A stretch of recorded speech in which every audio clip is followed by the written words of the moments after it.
rise. Judge Von B. Court is now in session. Judge, this is the case of the Griffiths. Thank you. Yes. You all may be seated. Mr. Griffith, you brought this case before the court. Yes, Your Honor. Okay, what's going on? Well, I'm raising two grandkids. I'm the legal guardian of those two grandkids. They were sired by my son here. Oh, this is your son? Dude, man. That's my son. Okay.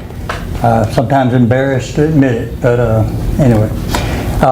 And so I'm here today to try to get him to start contributing to the raising of these children. Now, I'm a personal banker. I've made decent money over the years. Okay. I'm hitting retirement age, and I just think it's time for him to start. Judge Wanda Bailey preside over the Griffith v. Griffith case at the beginning of the video. Grandfather and legal guardian Mr. Griffith is suing his son, the children's biological father, for child support.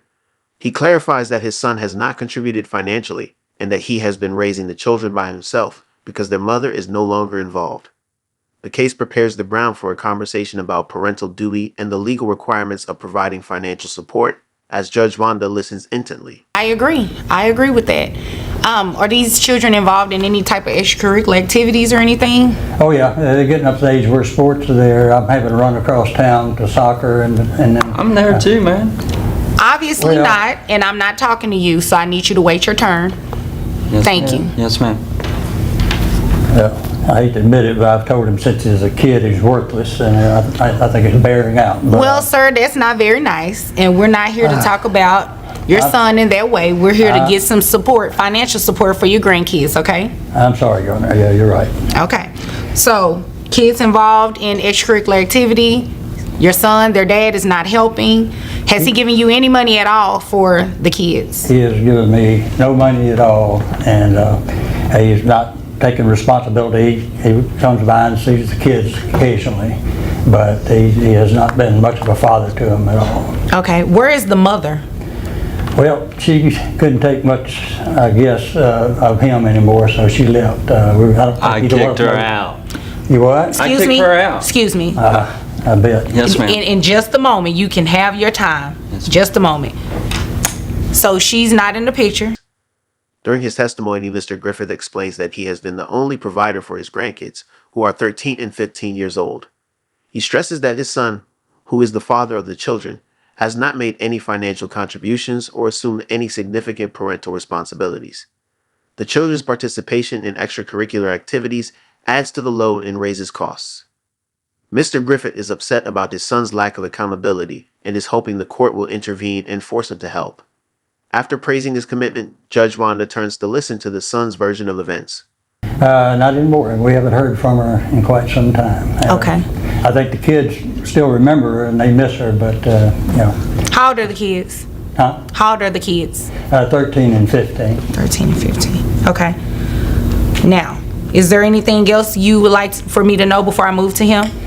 Well, he goes a long time without working, and now he finally has a part-time job, I think, now, and probably couldn't afford much, but more than the money, I think it's time that he starts showing some manly responsibility. He's never done it before. And I definitely agree.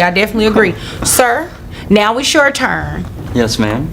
What do you have to say about what your father said in terms of not giving any financial support for the support of your children? It's hard. I just got a job. Okay. I can How much are start you working? Part-time, like Part-time? 20, 30 hours a week up at the shoe place. Still a loser. Okay, sir, that's not very It can nice. turn into We're not going to something. do any type of name calling in this courtroom, okay?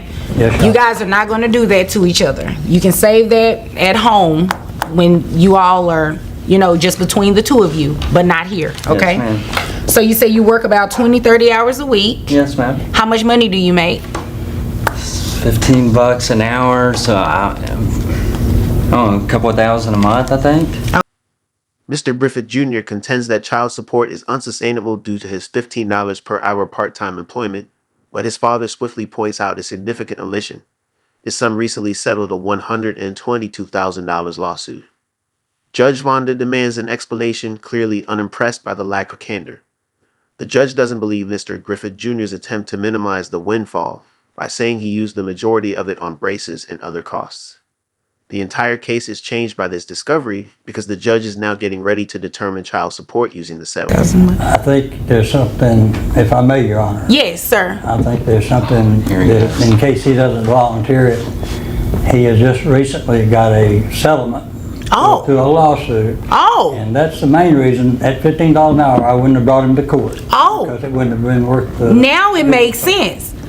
Now it makes sense. I could definitely see why he did not want to bring you to court for $15 an hour. So he's not very truthful, obviously, because he's looking at me with his mouth open like he is so He's confused. just mad because of my car. Well, you know Just what, admit it. sir, I'm upset at the fact that when I ask you why you were not providing any financial support, you try to give me this sob story about $15 an hour, and you have a settlement. Let me ask your dad, because I don't think I'm gonna get too much honesty out of you. How much is this settlement? Well, my understanding is that his portion of it, I guess after legal fees and all, was about $100,000. $100,000? Oh, man. Come on. You think it's funny? You think this is funny? You think it's a I game? think it's funny. You think it's funny? Yes. Why? Because you got more than Because- that? You want to tell me you got more than that? No. So why is that funny? You're I not. don't have $100,000. So you didn't. So your father's not being honest about the settlement. Well, I you may have received? gotten it, but I don't have it anymore. Okay, I so got braces, man. 'cause you it didn't does get 'em not for me. cost. Excuse me, sir. What type of crazy do you think I am? It does not cost $100,000 for braces. I got a couple other things too. I mean, there might be some left. Okay, and you didn't bring that to court with you, did you? To show the proof of that? That Yes or was no? in my name. Did you bring any documents to court to show that you are not in possession of this money? You didn't, did No. you? No, you didn't. Actually, you did. Your dad turned in your settlement judgment. You actually got a settlement for $102,000 It was a while back. a while back. Based on his $122,000 settlement, Judge Wannabe determines Mr. Griffith Jr.'s child support obligation, establishing his monthly payment at $1,881.41, which covers the grandfather's children's health insurance premiums.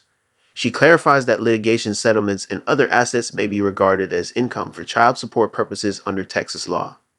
After first downplaying his financial situation, Mr. Griffith Jr. is now confronted with a substantial financial obligation. The grandfather, meantime, is relieved and thanks the judge for making his son responsible at last. I guess blowing that money off made you lose your memory, huh? So what we're getting ready to do is make you pay child That's support fun. to your dad. I'm glad that you think it's a joke, because we're not about to joke, and I want to see that same smile on your face when I read these numbers out to you on how much you're going to pay on child support.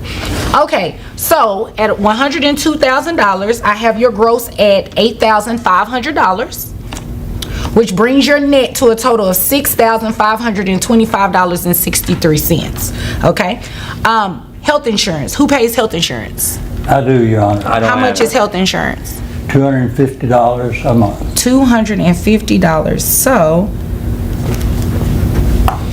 we're going to make you reimburse that to your dad for health insurance, okay? So as I was saying, net $6,525.63. That would bring your child support before the reimbursement to $1,631.41. Did you need to write it down?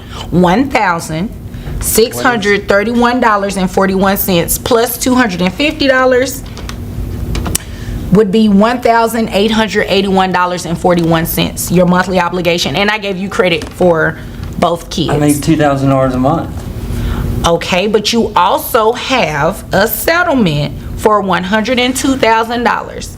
And I'm deeming that income because under Texas law, I have the right to do that. Okay. So your child support is not going to be set at $15,000.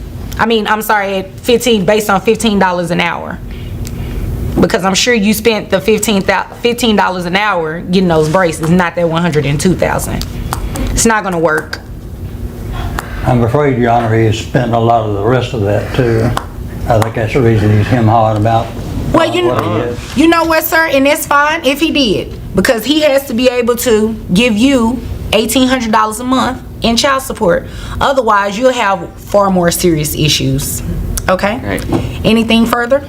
Well, I love my grandchildren, but I've told him along the way, once he hooked up with the lady he married, that he had all the fun, so it's been his responsibility to help take care of them.